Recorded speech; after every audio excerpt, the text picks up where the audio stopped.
Day. God bless you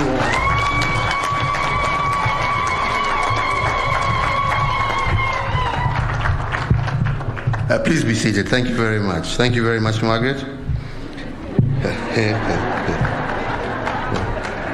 Your Excellency, Mrs. Janet Kagame, the First Lady of the Republic of Rwanda, members of the Diplomatic Corps, our trailblazers, distinguished guests, ladies and gentlemen, good afternoon. Let me begin by saying that it is a great pleasure to be here today as we as Kenyans join the rest of the world in celebrating the 2022 International Women's Day. I am happy to note that this gathering does include an intergenerational mix of participants from the entire spectrum of our society. Our progress on gender equality has been driven by countless women at the grassroots, in academia, in politics, in boardrooms, women who have dedicated their lives to championing gender equality. I salute today all of you who in small and big ways have done and continue to do your best to make Kenya a fairer and better place for your families, your communities, and the nation. As we look back on our gender journey over the last 10 years, and indeed over the 59 years since our independence, I do believe we have many reasons to celebrate. And let me just outline a few. Recognizing that education is a best buy for gender equality and empowerment, we have sustained a focus on girls' education and have now achieved gender parity at both primary and secondary school levels. Today, we are proud that every girl child has equal opportunities as the boy child to enroll in school, remain in school, and pursue a career of her choice. We celebrate also the major strides we have made on universal health care and the health gains that we have registered for women and children. Between 2008 and 2020, we recorded a significant decline in key maternal and child health indicators, including under 5 mortality, fertility rate, and maternal mortality. Further, life expectancy at birth has increased to about 67 years, with women living longer than men. So, Your Excellencies, ladies and gentlemen, women in Kenya continue to shatter the leadership glass ceiling. A year ago, I was proud to appoint Judge Martha Koome as the first female Chief Justice of the Republic of Kenya. 1/3 of my cabinet has been composed of women, some in strategic portfolios, including defense, lands, foreign affairs, energy, to name but a few. And an increasing number of women continue to assume positions of leadership in academia, but also in public and private sectors. We continue to strengthen women's economic empowerment with a focus on vulnerable but entrepreneurial women. And since 2013, through the Women Enterprise Fund, for example, over 20 billion Kenya shillings has been dispersed to over 1 million women enterprises across our country. And since the implementation of our new constitution in 2010, various legislations have been enacted to advance gender equality. Among the most notable is the Matrimonial Property Act of 2013, which safeguards women's property rights, the Land Act and the Land Registration Act, which secures women's land rights, the Prevention Against Domestic Violence Act of 2015, as well as the Election Offences Act 2016 to protect women against violence during elections. Ladies and gentlemen, it is notable, yes, that we have made significant progress in empowering our women folk, but we cannot say that we have achieved all our objectives, and therefore we cannot rest on our laurels. There are still outstanding systemic, structural, and cultural barriers, as well as regional disparities to address. A continuous focus on gender issues is therefore a priority for my administration and should be so even for future administrations. To enable girls from poor backgrounds to stay in school, we have ensured that at least 50% of scholarships are allocated to girls. In 2020, for example, out of 4,811 out of 9,000 scholarships were awarded to girls. And in addition, the government allocates annually about 400 million Kenya shillings to ensure that girls in public schools have access to free sanitary towels. Your Excellencies, ladies and gentlemen, female genital mutilation is one cultural practice that has continued to undermine the realization of the potential of our womenfolk. Indeed, it undermines the participation of girls in education, and in addition, it has harmful health consequences. In recognition of this fact, I did make a personal commitment to lead the war to end female genital mutilation. I'm pleased to inform this gathering on the progress that we have made to curb this harmful practice, and I want to applaud cultural as well as religious leaders, especially from the Borana, Samburu, and Pokot communities, who have made bold public declarations to eliminate FGM and child marriages. And I note in particular the Kisima Declaration in Samburu, which I personally witnessed.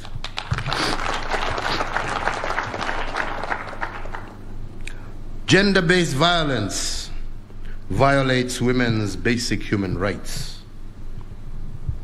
It undermines women's productivity, and it diminishes their self-worth. Gender-based violence also has serious and disruptive spillover effects on our children. As a country, we are proud to co-lead the Global Action Coalition on advancing gender equality and ending all forms of gender-based violence. And indeed, last June, during the Paris Generation Equality Forum, we announced a set of bold commitments to address systemic barriers that allow gender-based violence to thrive in Kenya. And to date, we have recognized some progress towards the fight against gender-based violence. First, we have developed guidelines for the management of county gender-based violence recovery centers to ensure that survivors have access to quality essential services. Second, in October of last year, we launched the Integrated Policy Response to Gender-Based Violence for the National Police Service, and the policy would steer the National Police Service in the establishment, management, and operations of one-stop centers to provide survivors with comprehensive legal, psychosocial, as well as health support. And third, an anti-FGM prosecution unit that has been set up in the Office of the Director of Public Prosecutions. So, ladies and gentlemen, while the government will continue to strengthen the laws and regulations to address gender-based violence, it is incumbent upon all of us as individuals and society to protect our women and girls. These are our daughters, our sisters, and our loved ones. I must at this stage refer to what was referred to here, because without a doubt that was a very disheartening thing to see, and it is only one of others that have occurred across this country, we must be honest. And yesterday, I did give instructions and I have ordered a crackdown on all Bodaboda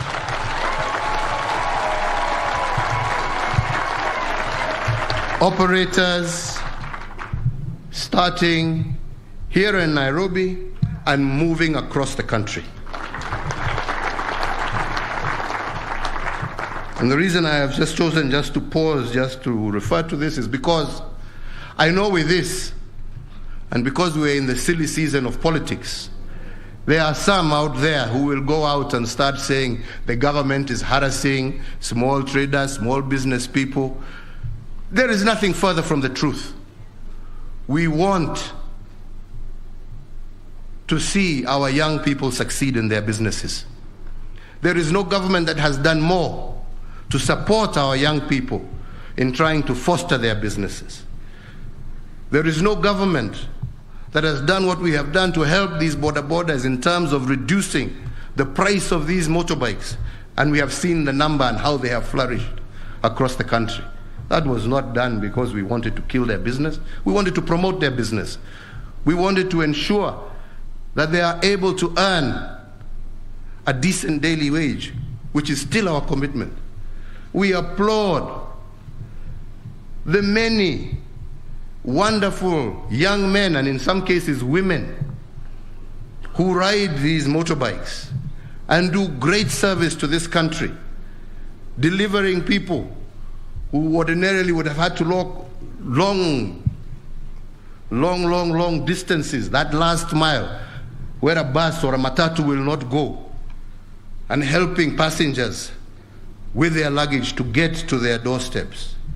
We know the great work that they are doing in terms of helping us achieve a truly digital economy through delivery of goods across our country using Bodabodas, actually really boosting our digital economy. We have heard of many heroic stories of young men who have come to the rescue of women and people in distress voluntarily and returning even goods that people have left behind. This we cherish, we love, and we want to support, and we shall continue to support. But friends, that is not a license for you and your motorbike to harass pedestrians by driving on pedestrian walkways and chasing them back off onto the road. It's not a license that allows for a bodaboda to be used to do drive-by shootings or to break vehicles' windows and harass motorists along the road. And most definitely, it is not a license for you to strip and remove dignity from our women. No. No. We want to work together with you. We want to help your business prosper. But you must also do your bit, kwa sababu wateja wenu ni hawa wakina mama. Watakuwa wateja wenu kwa njia gani ikiwa nyinyi wenyewe mnawatokosea heshima vile mumewakosea? We cannot be a society that allows that. Na mimi nauliza viongozi, tafuteni hawa wabaya katikati yenu muwaondoe. We are going to re-register you all again, and we must make sure. Kwa hivyo, wale wanataka kupiga siasa, wapige siasa. Sisi tunajua tunalinda maisha na mali na haswa wakina mama wa Jamhuri ya Kenya, na tutafanya hivyo. So as I have said, I have instructed the law enforcement officers to use the instruments within the law to punish these perpetrators. And there should never be a repeat of what we saw, for this is a blight on the entire Kenyan society. So, distinguished ladies and gentlemen, we are here today on the theme gender equality, today for a sustainable tomorrow. And this recognizes that climate change, as well as environmental degradation, pose an existential threat to the planet. However, while everyone is threatened, it is the world's poorest and those in vulnerable situations, especially women and girls, who bear the brunt of climate-related social economic effects. All the evidence underscores the vital link between gender, social equity, and climate change, and recognizes that without gender equality, a sustainable future will remain out of reach. In the last 5 years, Kenya has witnessed severe as well as prolonged droughts and the worst locust outbreak in 25 years, while rising water levels in the Rift Valley have also displaced thousands of people. Women have been disproportionately affected because of their central role in crop and livestock production. Women walk long distances to look for water, and they have left behind children and small livestock whom they are forced to look after while men move away in search of scarce pasture and water in pastoral communities. And they also bear the brunt of the national resource-based conflicts, as we have seen in parts of our country. But women are not just victims of climate change. I do believe, as we have heard today, that they are also part of the solution. As agents of change to mitigate climate change and to strengthen resilience and adaptability, we have a strong platform for women to be at the forefront of sustainability. Actions we have taken to strengthen women empowerment, improve their ownership of assets such as land, and to increase their control of financial resources have consolidated the role of women as change makers. We now need to harness that capacity by putting women and girls at the center of our climate change initiatives. This includes initiatives on climate financing, new technologies, as well as training. I applaud the many women in Kenya who are at the forefront in leading sustainability initiatives across the country. They include women groups, such as a group in Marsabit that is working with World Vision and the Kenya Forestry Service to promote regreening and reforestation initiatives. I also note a number of people who have also key executives, such as Rebecca Miano, a leader in the generation of renewable energy, as well as innovators such as Nora Magero, the founder and CEO of Drop Access, a youth-led social enterprise that develops practical and affordable energy solutions. Nora has developed the VaxiBox, a portable solar-powered refrigerator that is easily mounted on a bicycle or motorbike to safely transport and store medical as well as food supplies. So to them, we give our congratulations as we encourage more of our women and girls to participate in climate change activities. So, Your Excellencies, ladies and gentlemen, as I conclude, I would like to also recognize our women trailblazers who champion gender equality and the empowerment of women in the early years of our independence and after our independence. Their bold, tireless, and unheralded work paved the way and set the pace for the great progress we witness today on gender equality. I want to thank, through you, Margaret Kobia, not Margaret Kenyatta this time, the Department for Gender, for organizing visits to these women and encouraging younger women to draw instructive lessons from these pace setters. We as a country advance when we learn from the past and use the lessons as a springboard to build a better future. In this spirit, Today, we shall be conferring awards to celebrate women and girls who have done exemplary work in their respective fields to promote gender equality and the empowerment of women. I would also like to take this opportunity to congratulate now you, Margaret Kenyatta, the First Lady of the Republic of Kenya, and the Kenya School of Government for setting up the Margaret Kenyatta Institute for Gender and Social Development.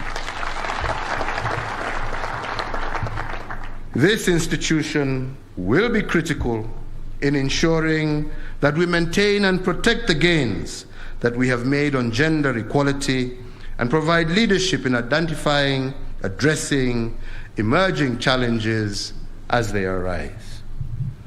An urgent program the Institute could immediately take up is to provide leadership in helping our Kenyan girls recover the education losses arising from the pandemic that we have just come through, and to support our women regain livelihoods, and to develop strategies for putting women at the center of a green and sustainable post-COVID recovery agenda. Finally, ladies and gentlemen, let me state that we are proud of our past achievements and we remain confident about scaling the heights on gender equality as we progress into the future. I wish you all today a very happy International Women's Day 2022. Mungu awabariki, awalinde, na tutaendelea hivyo hivyo. Asanteni sana.